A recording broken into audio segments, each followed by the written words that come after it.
something comes to mind as I'm on my walk this morning, and it is some words that were spoken by the great sage, Sri Ramana Maharshi, and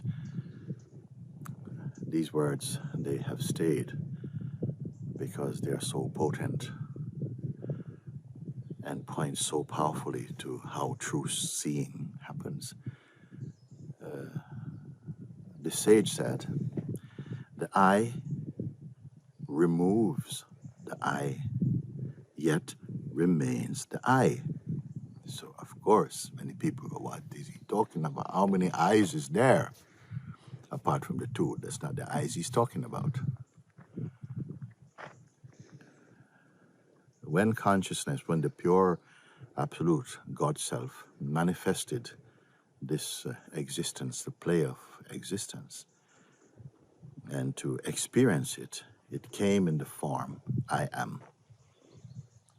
By appearing in the form, I am, the consciousness, I am, it did not lose any portion of itself in its absoluteness, but it manifested, and it manifests also in a form. It needed a form in order to taste experiencing the diversity of the experience and of the myriad of things that it created, the sky and earth, the heavens and the earth and the seas, and all the creatures and all the beings who roam about on the land, in the sea, and in the air.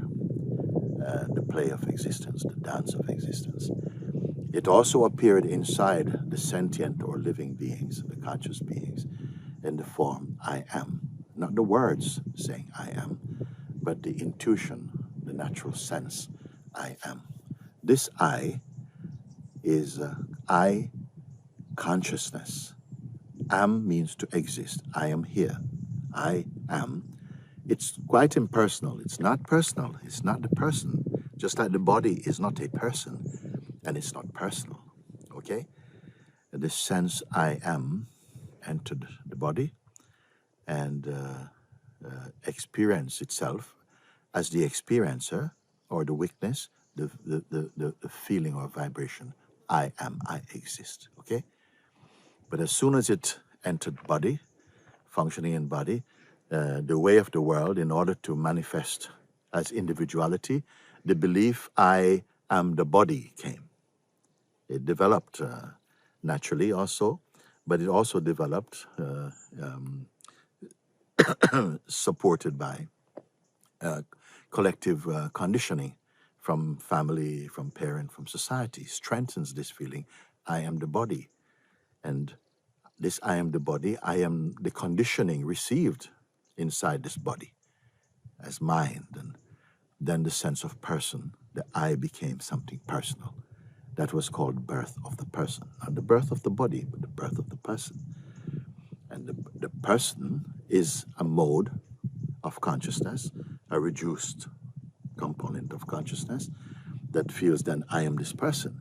And thereafter, we don't know how long this consciousness is sleeping or dreaming itself to be only person. So it's on much reduced power because it is infinite and broad, but it came to the person, and the person takes on the limitations of the body. Maybe we come out of the sun a bit, we walk a little bit here. Come.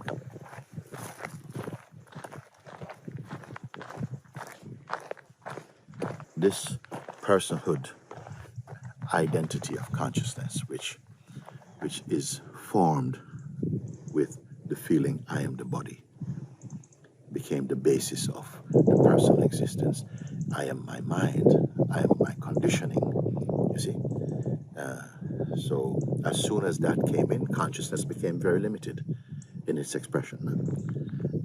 So it became selfish, insecure, because it recognized that the body is subject to pain, suffering, mind and body, also sickness, death also. So the consciousness, which is actually imperishable because it is formless, took on fear through the body identification. No? So by coming to satsang and learning now, being shown the way of observing, witnessing impersonally, one begins to see the seeing becomes self-evident that the person and all of its characteristics and identity is actually a thought-based that has been strengthened through habit, you see, and it's observable. And if it is observable, as all things which are observable must be accepted that they are not stable, they come and go. And if something comes and goes, it cannot be the reality. It's like the clouds. They are part of the sky, but they come and go, but the sky is always here. In the same way, thoughts and feelings, ideas and so on, they come and go. Everything's coming and going. Not only that, they are observed to come and go. So that which is observing their coming and going cannot be made of the same thing. Because if it was, first of all, it was here, that which is here, was here before the thoughts come. And it witnessed the thoughts coming and now present. It also witnesses them going. So if it was those, then it would also be gone. But it remains as the witness. And so it becomes increasingly clear that the witness is capable of witnessing even the sense of personhood and personality. And the recognition of that. It's as though you've been imprisoned by a limited consciousness, but limited consciousness. And now the field is opening in an immeasurable way. So then once we are freed from the cage of personhood, from the limitations, you see, not cursing personhood. It has its play, it has its purpose, had its time. But now time to expand into the fullness of yourself. You're coming into the place I am. So this is the original I am. You see? The I am removes, the I removes the I. So the I am removes the I person identity. And again, abides naturally in the I. So I removes I, yet remains I. So this is the an explanation of what is meant by this seeming riddle. And experientially, this is wonderful. Now you are experiencing yourself more as being. When you say I, most people when they speak I, there's very much a strong sense of I am this body, I am my person. The person is the background. It's like it is the ground of the sense of being. But as you come to see from the truth, you see, no, it's the beingness is the background of the life, not just the body, mind, you see. They can still be there. And your functionings that happened during the body-mind belief period, many of those are just what is destined to happen, but they were interpreted only from the limited perspective of personhood. And so they were not experienced in the full way. Now, as the I am, the broader field of consciousness, all those things which were not true will start to fall away more. And without fear, without sacrifice, they're simply going happily. And those that will stay are those that were from the beginning. They were right to be here for now. You see, now they are in service to the broader consciousness.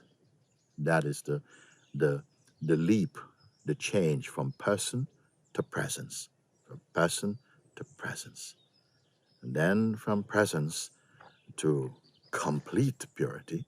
We will talk about that another time. Okay? The first step, the first great step of awakening, other people may call it salvation, freedom, liberation, is the shift from person to presence. Person is very much, we know what person, how it behaves. Everybody's different and sometimes selfish or sometimes kind, sometimes this, sometimes that. The range of personhood is very, very wide. From the lowest, which is very aggressive and mean and afraid and insecure and judgmental and slanderous and quick to believe wrong things, that's the low end, to the person which is more pure-minded and honest, open, kind. That's also within the range of personhood. But beyond this, in the space of I amness, There is equilibrium, there's harmony. There's not a somebody being that. It is just the being itself. And so in this space, the mind is more intuitive, more spontaneous is life, more free, more open. Like this, that is the quality of beingness. That is the true human being, you can say. But beyond this is absolute purity. And this I will share with you. Eat now what you have been served. For those of you who feel in your heart to follow this, you will see the fruit and taste the fruit of it. This very day it will begin and continue to strengthen. Okay?